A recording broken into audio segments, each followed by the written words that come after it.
სუნის საშოდან შეიძლება გამოწვეული იყოს სხვადასხვა მიზეზით, მათ შორის ბუნებრივი პროცესებით, მიკროფლორის დისბალანსით ან ინფექციით.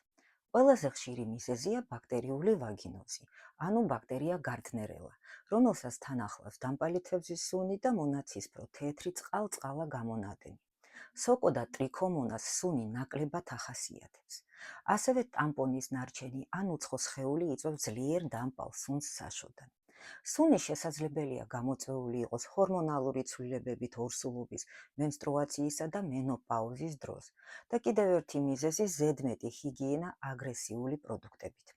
პირველ რიგში, თუ იყენებდით ტამპონს, შეამოწმეთ დარჩა ის თუ არა საშოში. დაიცავით ჰიგიენის ბალანსი, გამოიყენეთ ნაზი პროდუქტები აგრესიული არომატიზატორების გარეშე.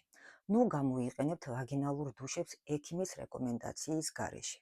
ჩაიცვით ბამბის საცვალი და რა თქმა უნდა აუცილებლად მიმართეთ გინეკოლოგს და გაიკეთეთ ნაცხის ბაქტერიოსკოპია.